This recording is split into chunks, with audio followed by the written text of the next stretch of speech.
Hello दोस्तों। एक बार author ने अपने एक सेमिनार में लोगों से पूछा, आप में से कितने लोगों को लगता है कि हम 30 साल बाद एक जेल विहीन समाज में रह सकेंगे। इस पर वहाँ बैठे सभी लोगों ने एक ही तरह का जवाब दिया कि ऐसे कैसे हो सकता है। अगर जेल ना हो तो सारे हत्यारे और चोर तो सड़कों पे खुलेआम घूमेंगे, क्राइम रेट बहुत बढ़ जाएगा, हमारी कानून व्यवस्था ठप हो जाएगी इत्यादि। इस पर ऑथर ने कहा कि मान लीजिए हमारी जिद है कि जेल नहीं होना चाहिए, तो हम यह कैसा कर सकते हैं। तब एक आदमी ने झिझकते हुए कहा कि अगर युवा केंद्र ज़्यादा से ज़्यादा बनाए जाएं तो अपराध को रोका जा सकता है। ऐसे ही और जवाब आए, जैसे कि अपराध कम करने के लिए गरीबी दूर करनी चाहिए, कुछ अपराधियों को इलाज के लिए मेडिकल ऑपरेशन किए जाने चाहिए आदि।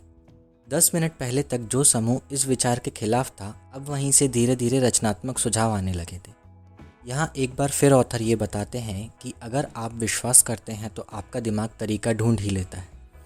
ऑथर ने ऐसा करने के बहुत से तरीके बताए हैं। आज हम इन्हीं में से कुछ तरीकों की बात करेंगे, तो हमारे साथ वीडियो के अंत तक बने रहिए।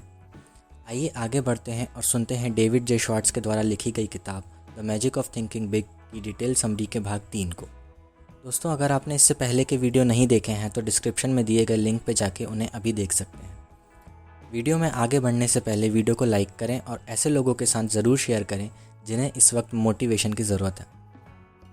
तरीका नंबर 5, रचनात्मक सोचें। जो भी काम हम कर रहे हैं उसे नए और बेहतर ढंग से करना ही क्रिएटिविटी है।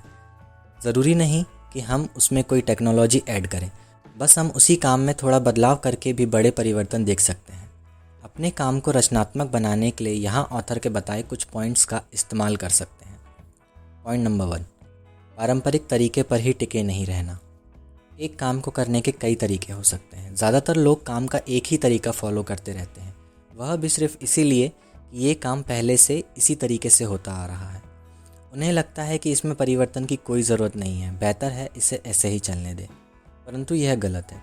इसलिए हमें हमेशा नए विचारों का स्वागत करना चाहिए। हमें उस स्पंज की तरह बनना चाहिए जो सारे अच्छे विचारों को सोख ले। हमें चेंजेस के लिए तैयार रहना चाहिए और उनके प्रति पॉजिटिव एटीट्यूड रखना चाहिए। ऑथर कहते हैं कि हमें रोज़ समय निकालकर खुद से यह सवाल करना चाहिए कि हम अपने काम को किस तरह बेहतर कर सकते हैं। पॉइंट नंबर 2, कार्य करने की क्षमता एक मानसिक स्थिति है। हम कितना काम कर सकते हैं यह इस बात पर डिपेंड करता है कि हम अपनी क्षमताओं के बारे में क्या सोचते हैं। अगर आपको लगता है कि आप ज़्यादा काम कर सकते हैं तो आप कोई ना कोई तरीका निकाल के काम कर ही लेंगे। पॉइंट नंबर 3, ऑथर क्रिएटिविटी बढ़ाने के लिए कहते हैं कि आपको अपने कार्य क्षेत्र के और अपने कार्य क्षेत्र से बाहर के एक एक समूह से जुड़ना चाहिए।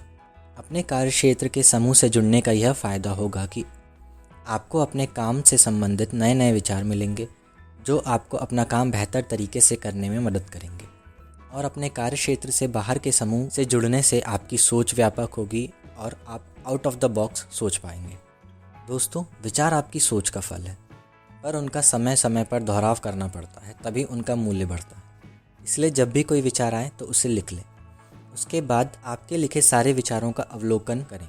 हो सकता है उनमें से कुछ आपको इम्पोर्टेंट ना लगे, उन्हें निकाल कर फेंक दें और जब समय आए तो अपने विचारों को पूरा करने में जुट जाए। विचारों को लिखने से फ़ायदा ये होता है कि जब आपका विचार आकार लेता है तो आप इसका पूरी तरह से अध्ययन कर सकते हैं, इसकी कमियां देख सकते हैं और इसे बेहतर बनाने का प्रयास कर सकते हैं। तरीका नंबर 6, जैसा सोचोगे वैसा बनोगे।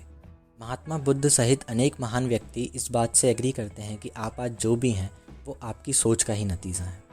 हमें अपने आसपास के लोगों से उसी तरह का व्यवहार मिलता है जिसके काबिल हम खुद को समझते हैं। जब सामने वाला आपको रिस्पेक्ट और इम्पोर्टेंस देता है तो आपके अंदर भी आत्मविश्वास जाग जाता है। यहाँ ऑथर ने कुछ पॉइंट्स बताए हैं जो आपको खुद के बारे में सकारात्मक सोच रखने में मदद करेंगे। पॉइंट नंबर 1, महत्वपूर्ण दिखें। ऑथर अपना एक्सपीरियंस शेयर करते हुए बताते हैं कि एक दिन सुपरमार्केट में घूमते हुए उन्होंने एक टेबल पर अंगूर रखे देखे जिन पर कीमत लिखी थी $1। दूसरी टेबल पर भी उन्होंने बिल्कुल वैसे ही अंगूर देखे, पर उन्होंने पॉलीथीन में पैक किया हुआ था और उन पर कीमत लिखी हुई थी $2। तब ऑथर ने वहाँ खड़े वज़न करने वाले युवक से पूछा कि दोनों तरह के अंगूरों में क्या फ़र्क है। तब उसने जवाब दिया कि दोनों में फ़र्क सिर्फ पैकिंग का है। पैकिंग वाले अंगूर साधारण अंगूरों से 2 गुना ज़्यादा बिकते हैं क्योंकि वो ज़्यादा अट्रैक्टिव दिखते हैं।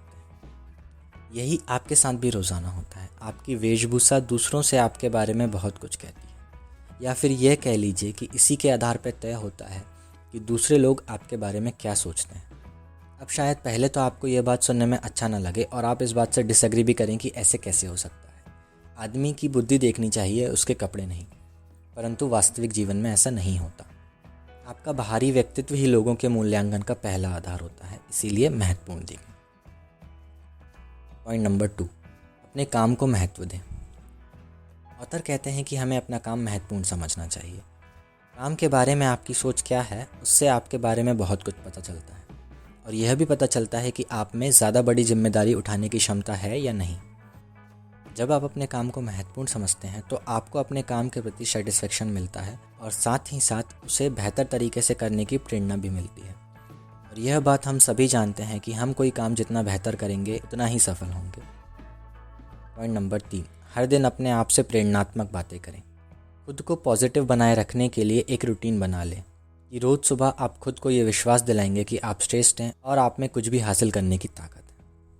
दोस्तों, इस वीडियो में इतना ही। अगर आपको वीडियो पसंद आई हो तो लाइक करें और शेयर करें और चैनल को सब्सक्राइब करना ना भूलें।